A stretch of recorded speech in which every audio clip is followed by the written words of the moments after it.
Hello, today we are going to do Pythagoras theorem, but before starting with the theorem, मैं आपको कुछ इससे related बताना चाहूँगी. Pythagoras was born in 569 to 500 BCE on the island of Samos in Greece and did much traveling through Egypt learning mathematics. Egyptians at that time used a knotted rope as an aid of constructing right angles in their buildings. The rope had 12 knots.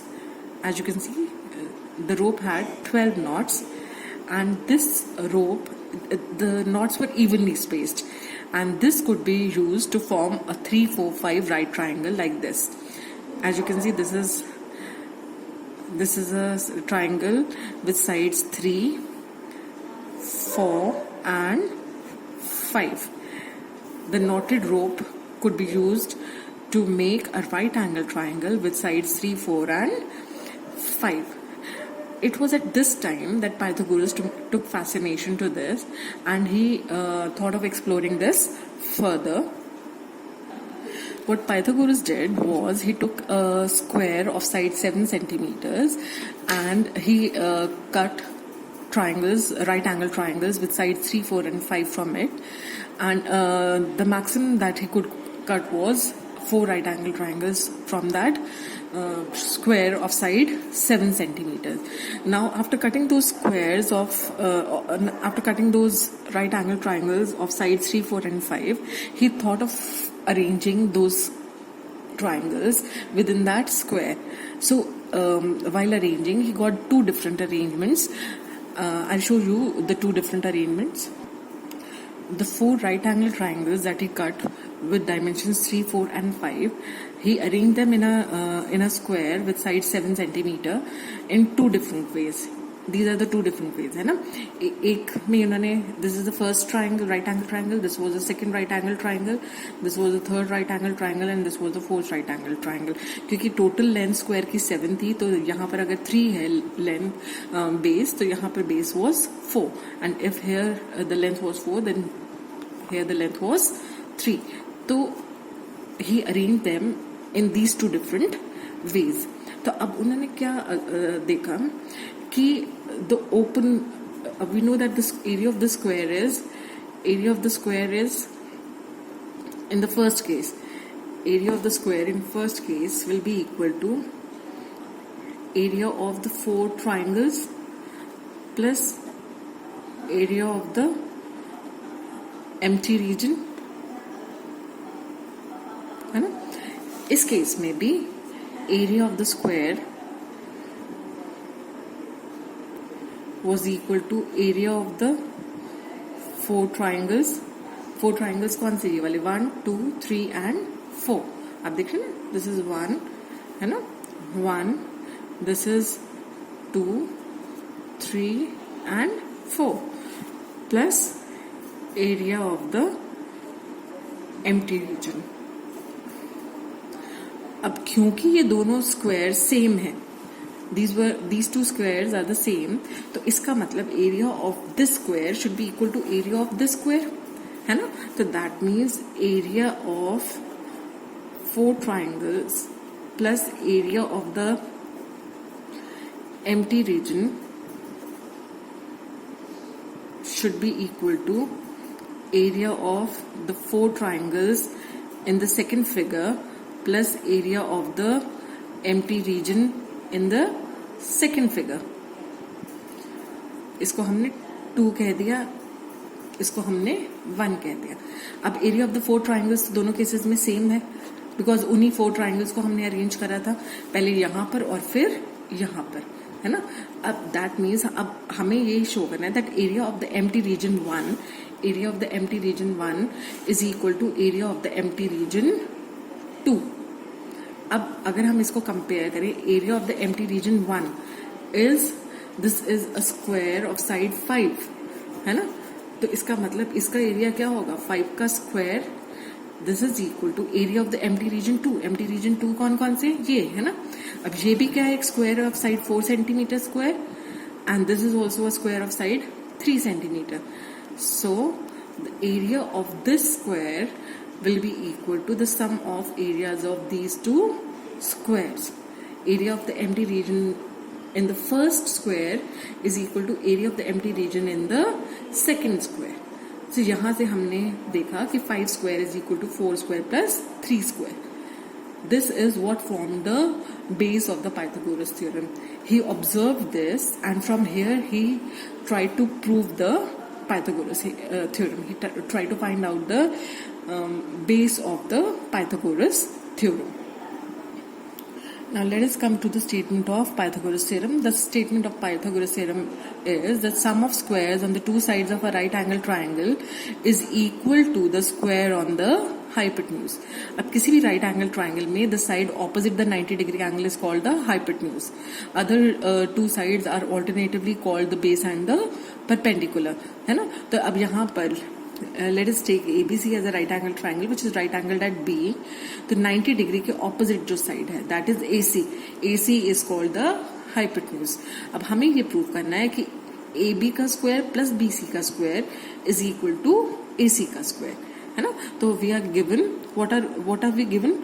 We are given a right angled triangle ABC, right angled at B. ठीक है? And we have to prove that AB square plus BC square is equal to AC square. Now before starting with the proof, let us do a small construction. क्या construction कर रहे हैं हम? Draw BD perpendicular to AC.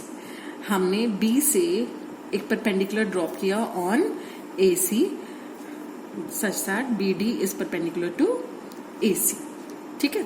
Now let's start with the proof. Let us consider triangle ABC and triangle ABD. In these two triangles आपने देखा कि angle A is equal to angle A common. It is common between these two triangles, है ना? This angle is common. Angle ABC is 90 degree and angle ADB is also 90 degrees. Therefore, by AA similarity, triangle ABC is similar to triangle ADB. I hope this is clear.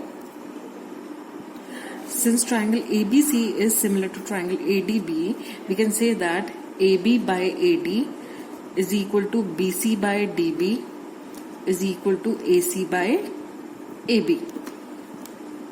I hope this is clear. Now let us consider. हमें सिर्फ ये ध्यान देना है कि हमारे काम के सिर्फ ये दो proportions हैं, क्योंकि हमें AB square इससे मिल जाएगा. If we equate these two and after cross multiplying हमें यहाँ से AB square मिल जाएगा. So we'll just consider these two proportions. ठीक है? तो we can write that AB upon AD is equal to AC upon AB, which gives AB square is equal to AC into AD. जब आपने cross multiply किया तो यहाँ से आपको मिला AB into AB is AB square is equal to AC into AD. Let us call this 1. अब हम कंसिडर करते हैं triangle BDC and triangle ABC. तो इन ट्राइंगल ABC ये पूरा बड़ा वाला एंड BDC ये छोटा वाला, इन दोनों ट्राइंगल में आप क्या देख रहे हैं, क्या कॉमन है? इस ABC और BDC में एंगल C इज कॉमन, तो angle C is equal to angle C common. और क्या कॉमन है? Angle ABC is 90 degree and angle BDC is also 90 degrees. बड़े ट्राइंगल में एंगल B is 90 और इस छोटे ट्राइंगल में एंगल BDC is 90, है ना? क्योंकि हमने BD परपेंडिकुलर टू AC बनाया था. ठीक है? तो therefore by AA similarity क्या मिला हमें? हमें मिला triangle ABC is similar to triangle. अब C के साथ आना चाहिए. आप देख रहे हैं बी पे 90 है और यहाँ डी पे 90 है, तो इसलिए बी के साथ डी आएगा. तो we have triangle ABC is similar to triangle BDC. ठीक है. अब सिमिलैरिटी का यूज करके we can write that AB upon BD is equal to BC upon DC is equal to AC upon BC. But we'll use only these two proportions. इन दोनों को क्यों use करेंगे हम सिर्फ? क्योंकि हमें यहाँ से BC स्क्वायर मिल जाएगा मल्टीप्लाई करने पर, है ना.